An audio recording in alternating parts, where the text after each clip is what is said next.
Guy I know, let's call him Dave, tells his neighbor he's got $1.2 million saved for retirement. Next week, that neighbor is asking to borrow $20,000. Different guy tells his coworker he's thinking about retiring next year. 3 months later, he's passed over for a bonus because management decided to reallocate resources to people with longer runway. Third story, woman gives her adult son power of attorney because he's helping her with some paperwork. 2 years later, her house is reverse mortgaged and she's living in a one-bedroom apartment. These aren't hypothetical scenarios I made up to scare you.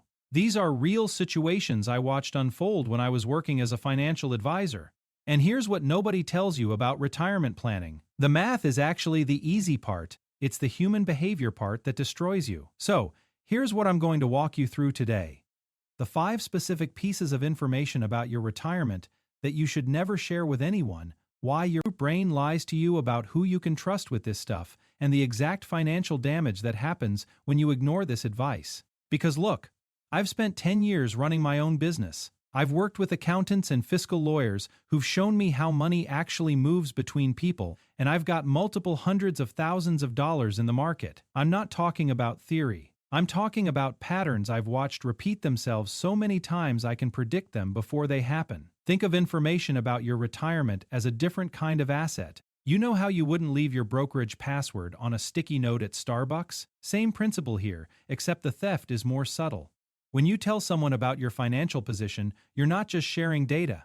You're changing the power dynamic of that relationship permanently. And unlike losing money in a bad trade, where you can see the loss immediately on your screen, this kind of damage happens slowly, almost invisibly, until suddenly you're dealing with a problem that's going to cost you tens or hundreds of thousands of dollars. First thing you never tell anyone, your actual retirement account balances or your salary. Now, you're probably thinking, wait, isn't it good to be transparent? Doesn't financial shame come from secrecy? Here's where most people get this wrong. They confuse financial literacy with financial disclosure. You can teach someone about investing. You can explain how a 401k works. You can discuss asset allocation strategies all day long. That's financial literacy, and it's valuable. But the moment you say, I have $750,000 in my retirement accounts, you've done something completely different. You've created what I call an expectation anchor in that person's brain.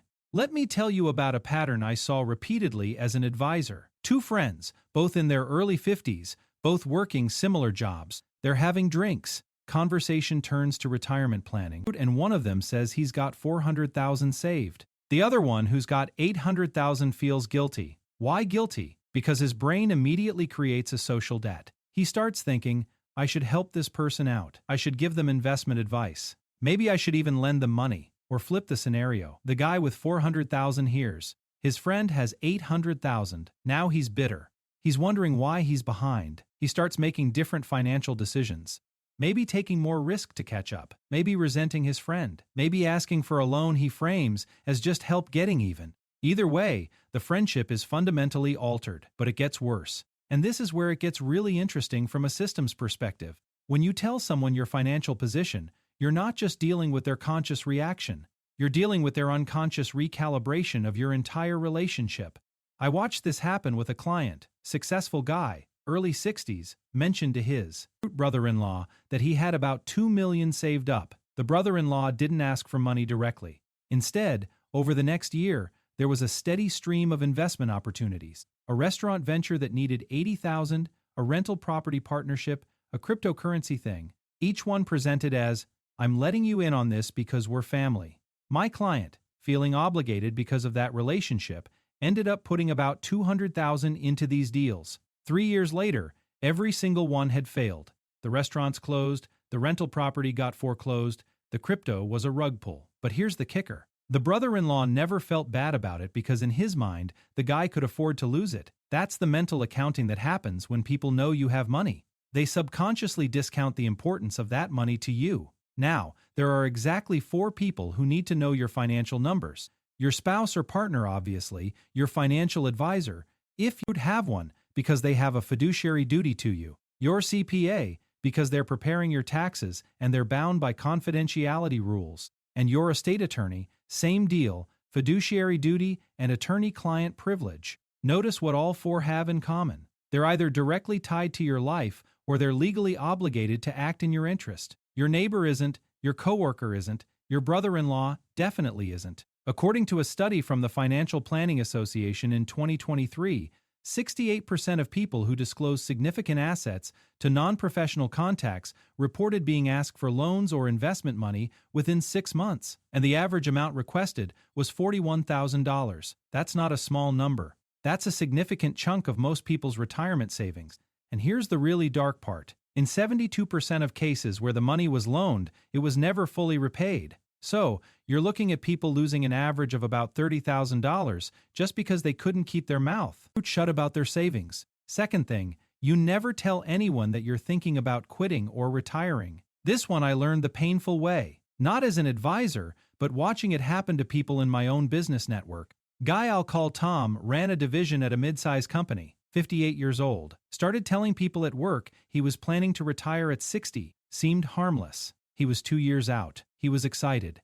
He wanted to share. Here's what happened. His boss started systematically excluding him from major projects. Not because the boss was malicious, but because of basic incentive logic. If you're managing resources and you know someone's got one foot out the door, you redirect resources to people who'll be around longer. Makes perfect sense from the company's perspective. Disaster from Tom's perspective, because Tom's company gave annual bonuses in March based on the previous year's performance. These bonuses typically range from $20,000 to $50,000 depending on the role and company performance.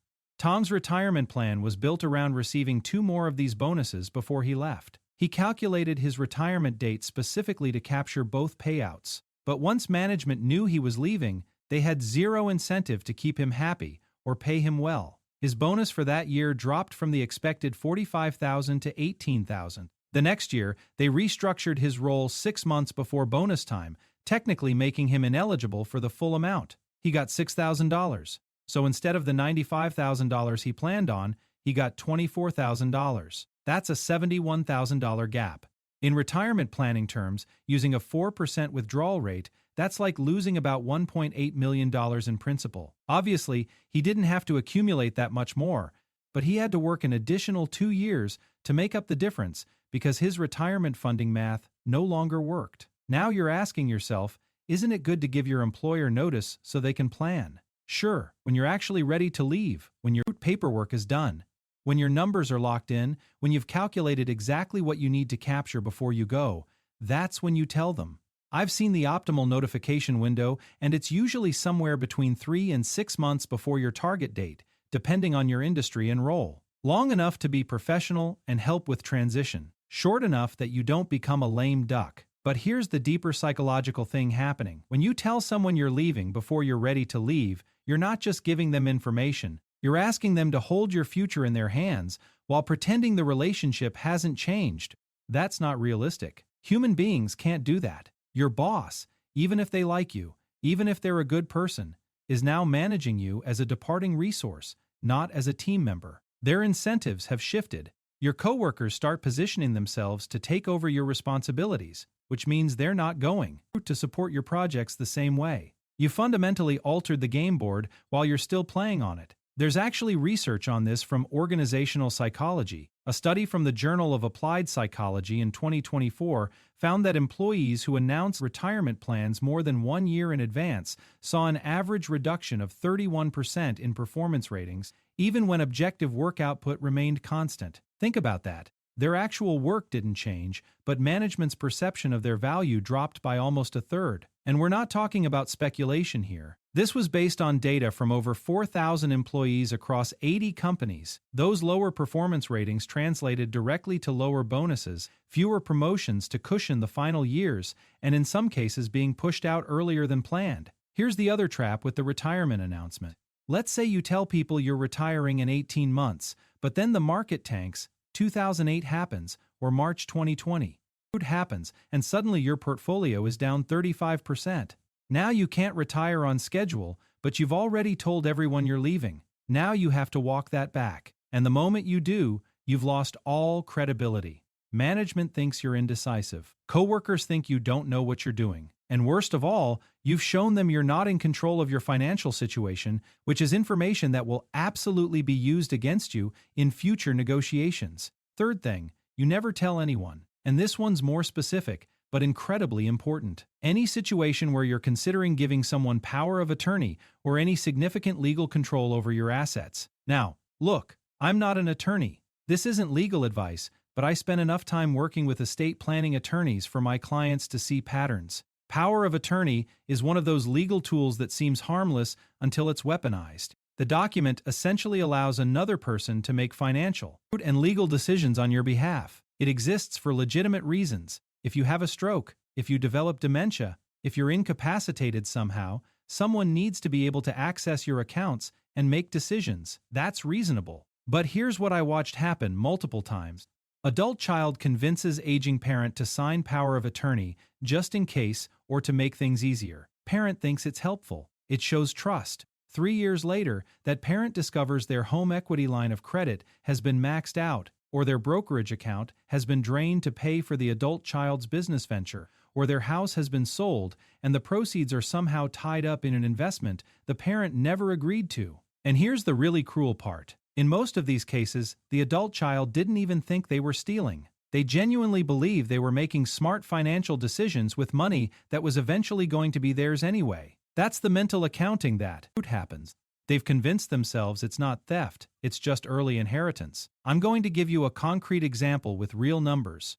Client of mine, woman in her mid-70s, widow, had about $900,000 in total assets. House worth $400,000 paid off. Investment accounts worth $500,000. Her son, who was in his late 40s and not doing great financially, convinced her to give him power of attorney. His reasoning was solid on the surface. He said, "Mom, you're getting older. What if something happens?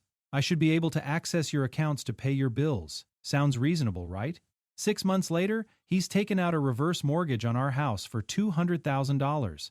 He's pulled $100,000. He's pulled $150,000 out of her investment accounts, and he's put both chunks of money into a franchise business that fails within 18 months. Now she's got $150,000 in reverse mortgage debt against her house. Her investment accounts are down to $350,000, and she's lost about $250,000 in total wealth because she trusted her son with legal control. The worst part, and this is where the psychology gets dark, she couldn't even press charges without charging her own son with elder abuse. Most people in that situation can't bring themselves to do it, so they just absorb the loss. They downsize their retirement. They go from comfortable to struggling, all because they shared information about their assets and gave someone control before it was actually necessary. What she should have done, and this is standard estate planning advice, is set up a springing power of attorney. That's a version that only activates if she's actually declared incapacitated by doctors. Until that happens, she retains full control. Or better yet, name a professional fiduciary, not a family member, someone whose entire job is to act in your interest and who has legal liability if they don't. Fourth thing, you never tell anyone what you really think of your boss or people you seriously dislike. Now, this sounds obvious, but I've seen incredibly smart people with decades of professional experience, blow this one in ways that cost them six-figure opportunities. Here's the thing about negative opinions. They spread, and they spread in ways you can't control. You tell your spouse over dinner that your boss is incompetent. Your spouse mentions it to their friend. That friend knows someone who knows someone at your company. Suddenly, it's made its way back. Or worse, you tell a trusted coworker. That coworker is friendly with you right up until they're competing with you for a promotion or a severance package, and then suddenly your opinions about the boss become valuable currency. Let me tell you about a situation I watched unfold. Guy in his mid-50s, call him Mark, senior role at a financial services company, 10 years from planned retirement. He's got stock options, deferred comp, the whole package. His total compensation is around $300,000 a year. His boss gets replaced with someone younger, someone Mark thinks is an idiot, who doesn't understand the business. Mark's probably right, by the way. New boss is pushing strategies that don't make sense. Mark starts venting about this, not to random people. He's too smart for that. He vents to his wife, to his brother, to one trusted coworker. Seems safe. Here's what happened. Mark's wife mentions the situation to a friend at a dinner party. Just as conversation, no malice intended. That friend's husband works at a competitor. That guy hears about Mark's frustration and sees an opportunity. He reaches out to Mark about a role at the competitor. They have conversations. Mark doesn't end up taking the job. But the fact that he was talking to a competitor gets back to his current company. Now, his boss, the one Mark thinks is an idiot, knows that Mark's been interviewing elsewhere. Game over. They don't fire Mark. That would be too obvious. Instead, they restructure his role. They move him to a division with lower bonuses. They change his stock option vesting schedule. They make his life just uncomfortable enough that he quits on his own 18 months later. When he quits, he forfeits about $400,000 in unvested stock options and deferred compensation that he would have received if he'd stayed another 3 years. $400,000 because he couldn't keep his mouth shut about his boss. Now, here's the kicker. And this is where the systems thinking comes in. Your opinion about your boss is not valuable information. It doesn't help you to share it. It doesn't change anything. It just creates risk. Your boss has power over your compensation, your schedule, your projects, your reputation within the company. That's reality. Whether you like them or not is irrelevant. What matters is managing that power dynamic until you no longer need to. And the moment you externalize your negative opinion, you've introduced a variable you can't control. That's just bad risk management. Now, obviously, you need someone to vent to. Humans need that release. Your spouse or your partner is fine, assuming they understand the stakes and they're not going to repeat it. Maybe a therapist, someone with actual confidentiality obligations, but coworkers, friends in the industry. No, never. The downside is infinite, and the upside is you feel better for 20 minutes. Fifth thing, you never tell anyone any serious ongoing mental health condition. Now, this one I'm conflicted about because I actually think the stigma around mental health is destructive and we should be more open about it in general. When COVID hit in 2020, I dealt with anxiety for the first time in my life. Got help for it, worked through it, and I've been pretty open about that because it was situational and it's resolved. But if you've got an ongoing condition, something like bipolar disorder, severe depression, schizophrenia, anything that's chronic and impacts your day-to-day functioning, you have to be extremely strategic about who knows. Because here's what happens in corporate America. Company finds out you have a serious mental health condition. They can't fire you for it directly. That's illegal under the Americans with Disabilities Act. But they absolutely can and will find other reasons. Performance doesn't meet expectations. Culture fit isn't right. Position is being eliminated due to restructuring. I watch this pattern repeat itself over and over. Someone discloses a mental health condition, usually because they think it'll explain some performance issue or they're trying to get accommodations, and within 6 to 18 months, they're gone. Let me give you real numbers on this. According to data from the National Alliance on Mental Illness, people with disclosed mental health conditions earn on average 25% less than peers in comparable roles. 25%. If you're making $200,000 a year, that's $50,000 a year in lost income. Over a 10-year period before retirement, that's $500,000 in lost earnings, not counting the compounding effect if that money had been invested. And that's just the direct wage gap. It doesn't account for being passed over for promotions, being excluded from high-visibility projects, or being first on the list when layoffs happen. Now, you might be thinking, but shouldn't I be honest? Shouldn't I get the support I need? Look, there's a difference between getting support and broadcasting vulnerability to people who have power over your economic future. Get support from professionals, therapists, psychiatrists, counselors, people with confidentiality obligations. If you absolutely need workplace accommodations, work with HR and get the legal protections documented. But telling your boss casually, telling coworkers, that's not support, that's risk. Here's a real scenario I'm going to walk through with specific numbers, and this is the kind of thing that happens all the time. Guy I'll call James, 52 years old, director-level role at a tech company. Total comp about $280,000, base salary $190,000, bonus around $60,000, stock options worth another $30,000 a year. He's planning to work until 65, another 13 years. His retirement model assumes he'll accumulate another $2.1 million in that time through savings and investment growth. James has been managing depression for 15 years. He's on medication. He sees a therapist. It's under control. But he makes the mistake of mentioning it to his new boss during a one-on-one conversation, thinking it'll explain why he's been a bit quieter in meetings lately. Boss seems understanding in the moment, sympathetic, even says all the right things about mental health awareness and company support. 3 months later, James is passed over for a promotion he was in line for. No clear explanation. 6 months after that, his annual review comes back as meets expectations instead of his usual exceeds expectations. His bonus gets cut to $40,000. 1 year after disclosure, there's a reorganization. James' role gets eliminated. He's offered a lower-level position at $150,000 or a severance package of 6 months. Root salary. He takes the severance, $95,000.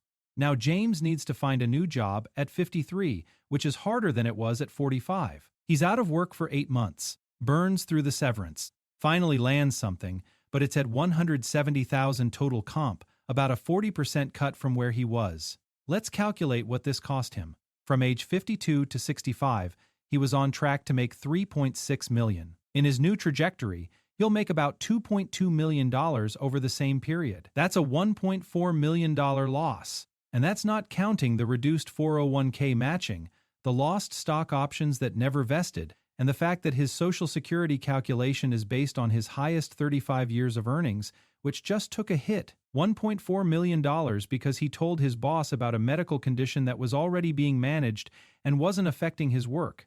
That's the cost of information asymmetry. When you tell someone something about yourself that could be perceived as a weakness, you're not operating in a vacuum of good intentions. You're operating in a system of incentives. And the incentive structure of corporate America is brutally simple. Maximize productivity, minimize risk. An employee with a disclosed mental health condition, fair or not, gets mentally filed under higher risk, and higher risk assets get divested. Now look, if you're in crisis, if you need immediate help, get it. Call the hotline, go to the hospital. Take medical leave if you need it. Your life is more important than your job. But if you're managing a condition successfully and you're functional, there's no upside to disclosure in a professional context. None.